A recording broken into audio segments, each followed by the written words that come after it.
So, this is the second lesson of the Earth History unit. Today, we're going to learn all about relative dating principles. So, our learning goals today are to learn about the difference between catastrophism and uniformitarianism. And we're going to learn about how the principles of uniformitarianism fundamentally changed our conception of geologic time. Then, we're going to learn some relative dating principles. So, we have to start here with a little bit of history. In the mid-1600s, an Anglican priest and archbishop named James Ussher published a doctrine that had a huge influence on people's view of history and a strong impact on people's view of how old the Earth was. He took the Bible and he analyzed it, and he came up with the date of October 23rd, 4004 BC at noon as the date of creation. So based on his work, people generally believed that the Earth was only a few thousand years old. And this idea influenced people for hundreds of years. During the 1600s and the 1700s, his work kind of influenced this doctrine of catastrophism, which influenced people's thinking about Earth. This doctrine stated that the different fossils that were found in different successive layers of rock would be the products of big, huge catastrophes. These organisms would be wiped out, and then thered be new creation after them. So people had found lots of fossils in the 1600s and 1700s already, and they found, that there'd be some fossils in a lower layer of rock, and then all of a sudden those fossils would be gone from the rocks, and new organisms would crop up. So they thought, though, that this wasn't the result of huge changes over time. They thought it was because of big catastrophes and then new creation afterwards. And following this, they really believed that landscapes were formed quickly by huge events, like big floods or big mountain building events, rather than by really slow processes. And this doctrine and this thinking really continued until the late 1700s, when James Hutton, who was a Scottish physician, published the theory of the Earth. And this theory of the Earth contained his principle of uniformitarianism. Uniformitarianism states that the physical, chemical, and biological laws that operate today have also operated in the geologic past. We commonly express this idea as the present is the key to the past. James Hutton argued that even though there might be processes that appear weak or slow acting, they could, over a long enough period of time, produce effects just as strong as those resulting from sudden catastrophic events. Think about a gentle trickle of water running down a hill. That single trickle of water running down rock doesn't look like it has a lot of force. It doesn't seem very powerful. But over thousands of years, it can, or even millions of years, it can have a big effect. Here I've got a photo of a limestone cliff in western Alberta. This is in Jasper National Park. And you can see these, what climbers call runnels, down the side of the cliff. What's going on here is the water has run down the same pathway for hundreds of thousands of years. And it creates these troughs where the water just keeps flowing down. Now we know that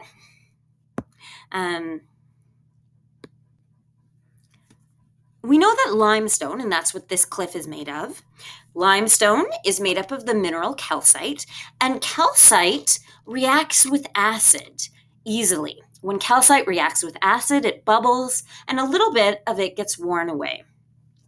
Keep in mind, and you might remember this from grade 10 science or your chemistry classes, that rainwater is just a little bit acidic. It's just a little bit acidic because it's got carbon dioxide dissolved in it. And when you've got a non-metal oxide, like carbon dioxide, dissolved in water, that produces an acid. So all rainwater that falls is just a little bit acidic.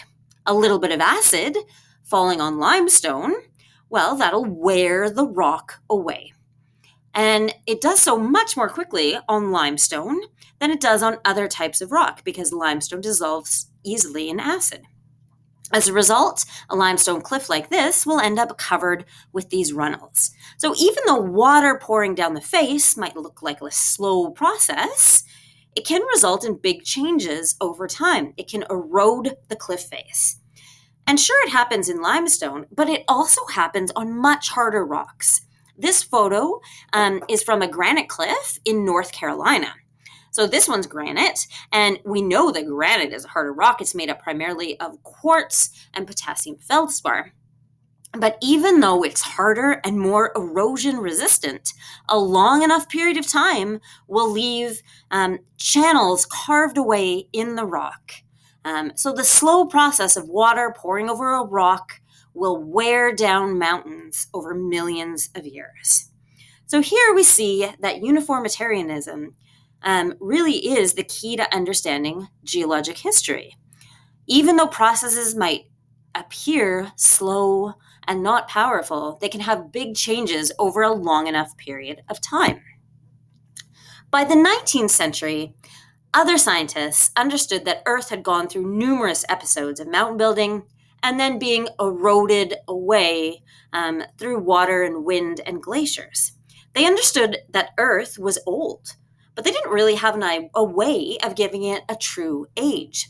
Was it millions of years old? Was it bazillions? Was it gazillions? They really didn't know. So instead of giving things exact ages, they developed a relative scale, where they could tell if one thing was older than another. So the key principles to relative dating include relative dating, first of all, is placing rocks in their proper sequence of formation. We use relative dating to tell what rocks were formed first and the second and the third and so on. One of the main and most important laws of relative dating is the law of superposition. If you have a sequence of sedimentary rocks, then the beds at the bottom are older than the ones above them. Each bed is older than the one above it. The law of superposition also applies to other surface deposited material like lava or gravel left behind by a glacier or beds of ash from volcanic eruptions. Let's take a look at what I mean here. Here, I've got a picture of the Grand Canyon. Stare at this and see if you can think about what beds of rock are the oldest and what are the youngest. Well, according to the law of superposition, the oldest ones are at the bottom of the valley.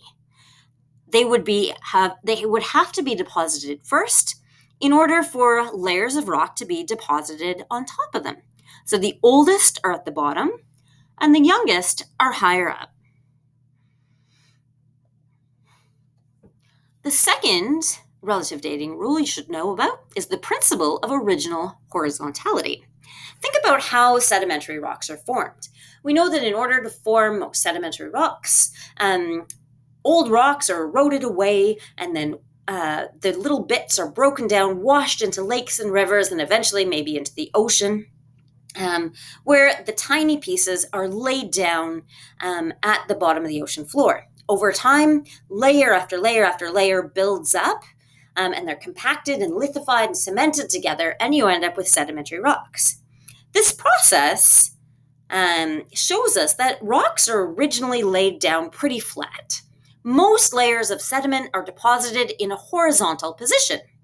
If you look at the bedding planes of sedimentary rocks and they're still flat, then their original horizontality has not been changed. But if you look at bedding planes and they're tilted, something has to cause that tilting. They were originally horizontal and then they were tilted. Something caused the tilting after they were originally deposited. Here's an example of sedimentary rock that has been tilted. You can see the strata, and you can see the bedding planes. They're no longer horizontal. And this happens in a large scale too. This photo was taken from in Kananaskis Park in Western Alberta. And these are all big limestone mountains. all of these layers of limestone were originally deposited horizontally, and something has happened to tilt them. A mountain building event has tilted them from horizontal to nearly vertical. Okay, our third principle is the principle of cross-cutting relationships. Here, we learn that if you've got a fault or an igneous inclusion like a dike or a sill that cuts through other layers of rock, the fault or the inclusion, or in this case, a crack, needs to be younger than the rock that cuts through it. Here's a photo from British Columbia. We see a granite cliff face here, and it's got this big crack in it. Well, what's older, the crack or the granite? Obviously, the granite has to be older than the crack. That crack wouldn't be there if the granite wasn't there first. Okay, we're going to take a look at the next slide, and we're going to see if we can figure out what happened in what order. So, take a look here and think for a second. What happened first, dike A or the sandstone deposition? Think this through.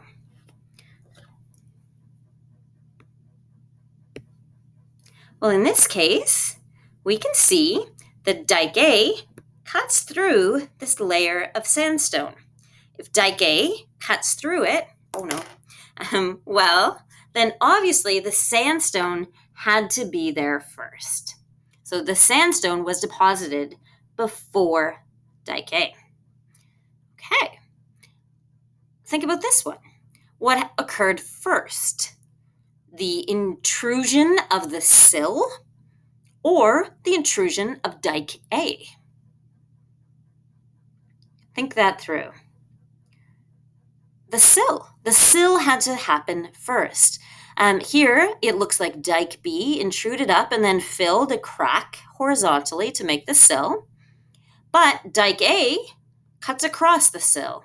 So, according to the principle of cross-cutting relationships, the sill is older than dike A. Okay, consider. What do you think's older, dike A or dike B? It looks like dike B is older than dike A. It looks like dike B and this sill are all the same rock. It seems safe to assume that the igneous event that would have produced dike B and the sill happened at the same time. And since dike A cuts across the sill, then you can assume that dike B is older than dike A. Okay. Now, take a look at fault A and the sandstone. A fault is where the Earth's crust has moved. Sometimes the Earth's crust moves vertically up and down. Sometimes it moves horizontally. In this case, we have a vertical fault. The sandstone layer, you can see it's been shifted. Part of it has moved up and part of it has dropped down. So here we can see that the sandstone got shifted. In order for the sandstone to be shifted, it had to be there before the fault happened. So the sandstone is older than the fault. The principle of cross-cutting relationships lets us see that as well. Okay, consider fault B or dike B. Which one do you think happened first? So if we look here at fault B, we can see that there was vertical movement along fault B. The pink layer has been shifted. Part of it's kind of dropped down, part of it's moved up. It's no longer completely in line. But we also see that dike B hasn't been shifted at all. It's not broken. It's a continuous straight line. So we know then that fault B has to have happened before dike B intruded. If dike B was older, the fault would have shifted it, kind of like fault A over here did to the sandstone. Okay, one last one to try. Here, think about fault B and the batholith. So remember that a batholith is a big scale igneous intrusion. Here we've got this big scale igneous intrusion pushing into all of these sedimentary rock layers. But what happened first, fault B or the batholith? If we look at this, we see the batholith isn't shifted at all. So fault B had to have happened before it. If the batholith was older, the fault would have cut across it and shifted it as well. Okay. So next principle I want to talk about is the idea of inclusions. Sometimes we end up with fragments of one rock type enclosed in another, and these can sometimes be used for relative dating. The rock mass that's beside the one containing the inclusions must have been there first in order to break apart and provide the rock fragments. Therefore, the rock mass containing the inclusions has to be younger. The picture on the right is an interesting example. You can see we've got an old band of gneiss in the outermost layers. In the outermost layers here. And then there's a dike pushing up through the center of it. But in this chunk over here, you can see that there's these black fragments embedded within. In order for those black fragments to get embedded within whatever this color is, they have to have been there first. So they're older. So when we observe layers of rock that have been deposited essentially without interruption, we call them conformable. Any long break in the deposition of sediment, where deposition ceased, and then there was some erosion or weathering that pushed some of the sedimentary rock away, it removed some of the previously formed rock, and then new rock started to form on top, we call that an unconformity. Anytime there's an unconformity in our layers of rock, we know that Earth's crust has had a bunch of things happen to it. First, the layers that were probably under large amounts of other rock got pushed up to the surface by some tectonic force. Then, while they were at the surface, they had to be eroded away, and then they ended up needing to be covered by other layers of rock again. That process of uplift, erosion, and then reburial takes a long period of time. So when there's an unconformity, we know that there's a huge gap in the layers of rock, and a lot of time has passed. There are multiple types of unconformities. The one I have pictured here is called an angular unconformity. Take a look at these beds of sandstone. Well, according to the law of original horizontality, we know that they have to have been deposited horizontally first, and then they would have been tilted in order to get this non-horizontal bedding. So these lower rock layers are definitely older than the ones above, and after they were deposited, they were tilted. But then we see that there's flat layers of rock lying on top of that. In order for that to happen, this rock needed to be, that was once horizontal, needed to be tilted. Then it needed to be at the surface of the earth and eroded away. So it ended up horizontal like this. Then it needed to be, buried again so that new sedimentary rock could form on top of it. A massive amount of time has passed between when the lower rock layers were deposited and when the upper rock layers were deposited. So the break between the lower rock layers and the upper rock layers is an unconformity. In this case, this is an angular unconformity. We've got some tilted or folded sedimentary rocks, and on top of them we have younger, more flat-lying strata. Here's another example of an angular unconformity, except this time the overlying rocks aren't flat either. A disconformity actually is way more common, but less obvious.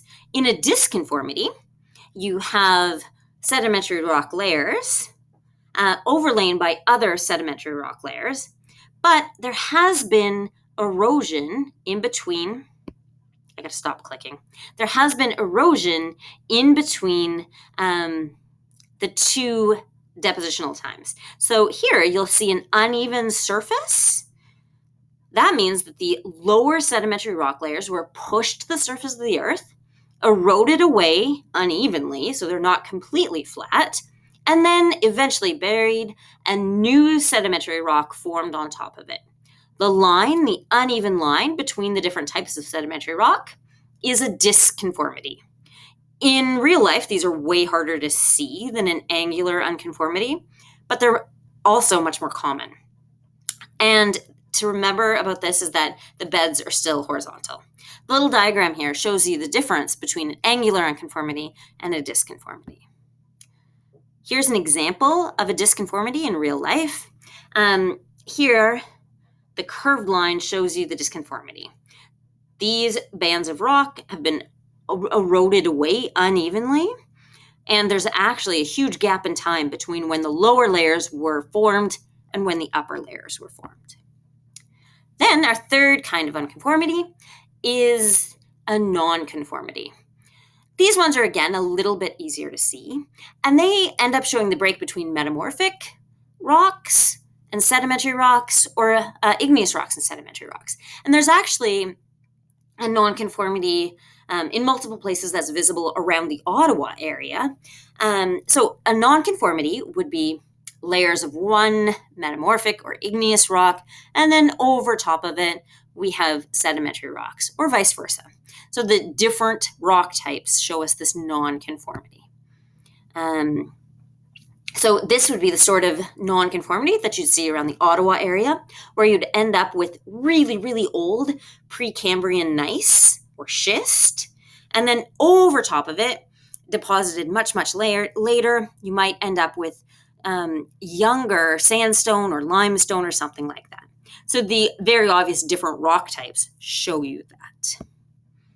Okay, let's pause here and try a little bit of practice. For each of the following pictures, you're going to try and figure out the relative ages of each event. By convention, we always put the oldest events at the bottom. So geologists always put the oldest at the bottom and the youngest on top.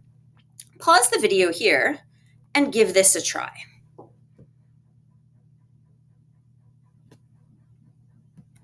Did you really pause the video? Okay. There's a couple of options for this image. One of the options you might have chosen is the oldest event being the deposition of B. And we know that that's the oldest because it's on the bottom. The second possibility is then having the deposition of C on top of that. Again, we know that because it lies on top. It has to be a little bit younger. So C might happen next. And then you might have said D happens next, or you should have said D happens next. But in the last two events, there's two options. You might have said that A occurs before E was deposited, or you might have said that E was deposited and then A occurs. It turns out we can't really tell in this case. Sometimes it's impossible to tell which event is older based on the information we have. You'll also notice that when I wrote this down, I wrote a little shorthand to show you what allowed me to figure out my order. I know that B happened first because of the law of superposition. I know that C happened second because of the law of superposition. D happened third, law of superposition. Here I said that intrusion of A was first because of the principle of cross-cutting relationships. So sometimes you're asked to tell why you know the order. You can use a short form like this, or you can write out the words. Okay, this one puts it all together. Pause the video and try and put the list of geologic events in order. In this case, though, don't just write the letters in the correct order. Make sure you include things like folding, faulting, erosion, etc. Okay, pause the video here and give this. All right, so hopefully at the bottom, the first event to happen, you've written down something like the deposition of the gray and blue sedimentary rocks. And you know this because of the law of superposition. The next event to happen would have been the folding of those gray and blue sedimentary rocks. And you know that because of the principle of original horizontality. They're not flat anymore. Something has to have made them not flat. The next thing that would happen would be fault A. We know that fault A doesn't cut through this batholith, so it has to be older. We know that it doesn't move whatever D is here, so it has to be older. It doesn't cut through this rock layer C, so it has to be older. So fault A is the next thing to happen, and we know that because of the principle of cross-cutting relationships. The next thing I think that happened is the intrusion of that batholith B. It has to be younger than the fault A because it's not affected by it, but it has to be older than D because D cuts across it, and it has to be older than that fault F because F shifts it. So then, the next thing that has happened here, this one's a little trickier to see, would be the erosion of the gray and blue sedimentary rocks, and also of the batholith. It's been eroded away as well. The letter C points out that there's an angular unconformity between those layers. So this is an angular unconformity between the gray and blue sedimentary rocks and the layer above it. So then the next thing that has happened is the intrusion of dike D, though it's a bit hard to tell whether that happened before fault F or fault F happened first. Nope, it isn't. I just lied to you. So the intrusion of D, dike D, happened next. And then we know that the deposition of layer, or of the, I'm so sorry, I missed one. These light brown layers had to have been deposited before the intrusion of dike D, because dike D cuts through them. Then we know that that dike D has to have happened before layer E here, because dike D doesn't cut through it.